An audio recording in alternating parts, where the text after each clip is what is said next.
everyone, it's me, your baby girl Cassie from Talk Season 6.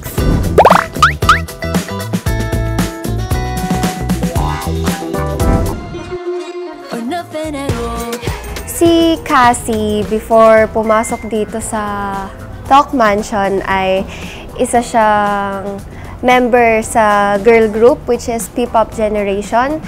And syempre, hindi siya nagtagal doon, so naghanap pa siya ng ibang career na mas better sa kanya. Hinahanap niya kung ano yung mas fit sa kanya. And ayun, dumaan din si Cassie sa pagla-livestream ng hanggang gabi. Talagang halos 24 hours na may talagang super hassle. Kasi si Cassie mahilig din mag-hassle sa kung ano-anong bagay. Kasi gusto din niyang makatulong sa family niya. Let's finish my makeup. Trying the... Ang social media ko naman ay meron na akong followers talaga before ako pumasok dito sa THOC. And isa na akong influencer. And nag-endorse na rin ako ng mga products like mga makeups, ganyan, skincare, and accessories. Ayun, yun ang ginagawa ko sa social media ko dati. Ang kinikita ko kasi nun, hindi ko masabing literal na income kasi literal na TF lang sa akin. Minsan nga, ang pinaka mataas na sa akin minsan sa isang linggo, meron na akong 2K, ganun. Tapos minsanan lang meron akong TF na parang minsanan lang yung 5 digits, ganyan na parang tuwang-tuwa na ako sa 5 digits kasi sabi ko, feeling ko may mabibili na ako dito or may ma-i-help na ako sa bahay namin, ganun. The House of Collab Season 6 auditions opens today. Hala, nag-audition ako once kasi sabi ko, I have to try this kasi feeling ko may mas kaya pa akong ipakita at gustong-gusto ko nang ilabas yung talents ko and gusto ko pang mas ma-discover ako, hindi lang in social media ako nakikita.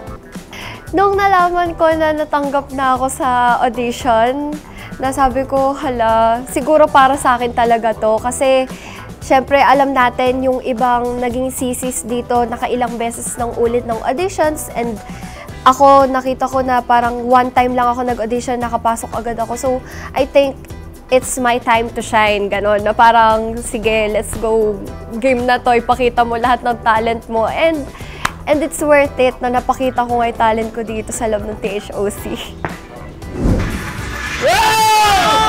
Hindi ako starter, so may days na, ilang days lang naman na nag-adjust ako, na sabi ko, huy, expected sa realidad na parang ang layo. Kasi sabi ko, akala ko, basta lang ako magsasayaw dito, basta lang ako mag-TikTok, mag-video, magko-content.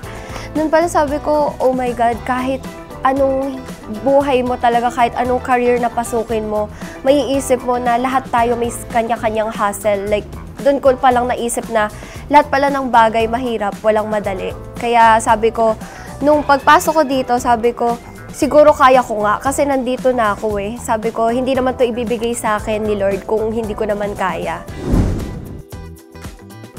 Maraming learnings akong natutunan dito sa loob ng THOC. Ang first ay matutong makisama and maging responsibility, alamin mo yung responsibility mo sa lahat ng bagay, lalo na sa sarili mong gamit, ganyan na parang natutunan ko maging responsable sa sarili kong gamit or kahit sa anong bagay dito sa loob. And alam mo dapat yung talagang limits mo and yung limit ng personality mo kasi kailangan mong makisama pagka may iba kang kasama dito sa loob.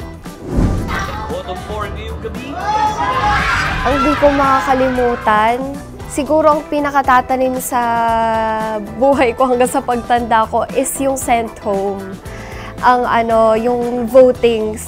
Sabi ko, paglaki ko, lagi kong maiisip tong vote to save kasi yun eh, parang isa siya sa nagpamulat sa akin na kailangan mong maging totoo. Kasi ako kasi yung taong kaya kong mag-pretend na sasabihin kong oo kahit hindi. Pero nung time na merong sent home night, bottom, so kailangan namin mag-vote kasi once magkamali ka doon, lahat ng sagot ng ibang sisis, lahat ng votes nila, mag-iiba yung sa'yo kung mamimili ka lang. So, sa lahat ng bagay, kailangan mo rin magpakatotoo. And yun yung talagang lesson sa akin din. Maging totoo ka lang sa lahat ng bagay.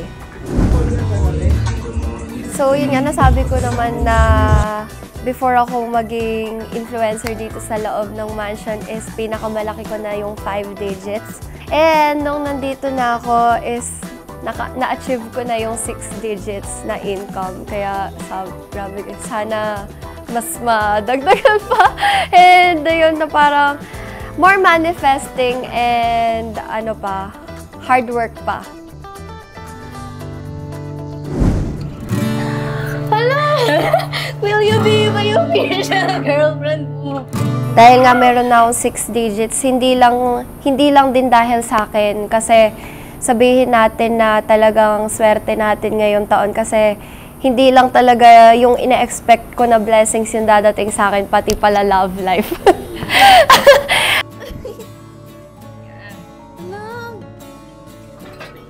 And ayun, ay, parang naiiyak ako. Hindi, ayun. Hala, ang drama ko ngayon. Natatouch ako.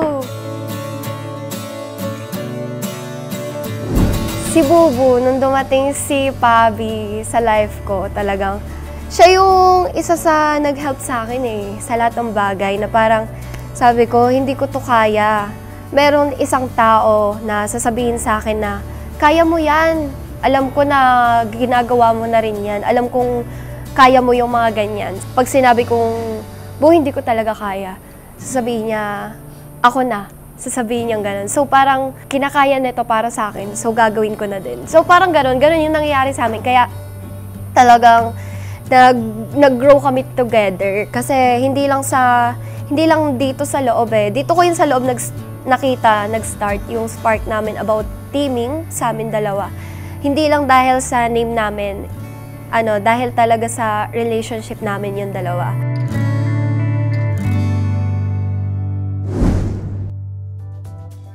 Ayun, dahil sa THOC din, ang na-help ko naman sa aking family, which is yung gustong-gusto kong gawin dahil nag-hustle ako, gustong-gustong makatulong sa family ko. Natuwa lang ako kasi paglabas ko ng THOC, lahat ng gusto ng lola ko na ibibigay ko na. Gustong-gusto ni Lola magka-iPad. Paglabas ko, pag uwi ko ng bahay, may pasalubong ako agad sa kanya ng iPad. Plus, meron pang additional na money bouquet. So parang, sabi ni Lola, halang, ang laking blessings ng nabibigay sa'yo, Apo. Sabi yung gano'n, na parang, tuloy mo lang yan. So parang yung mga ganong bagay lang na bumabalik sa akin, yung mga ganong words lang, talagang mas ginaganahan ako. The House of Collab helped me to reach everything. Yun yung masasabi ko. Na-reach ko ang goal ng followers, income, and projects. So, I'm very happy with this management na parang hindi na ako alis hanggang pagtanda. Kasi sobrang happy talaga. Like, talagang isa tong pamilyang masaya.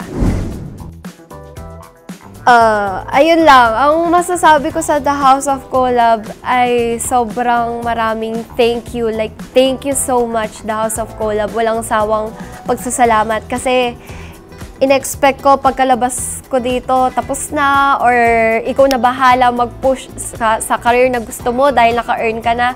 Dito sa The House of Collab, once na magpakita ka ng gilas mo, talagang ma-appreciate ka ng tao at hahanap-hanapin ka. So, maraming pasasalamat ako sa management, lalo kay Sir JB nga, kasi nga tuloy pa rin yung blessing sa akin na dumadating. Sana tuloy-tuloy pa rin to para masaya.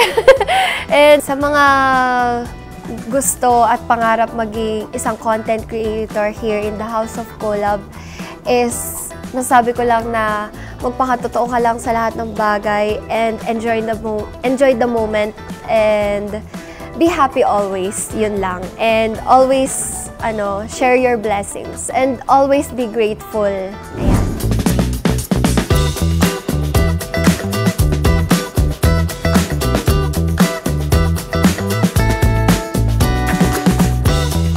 Once again, it's me, your baby girl, Cassie B, from The House of Collab Season 6.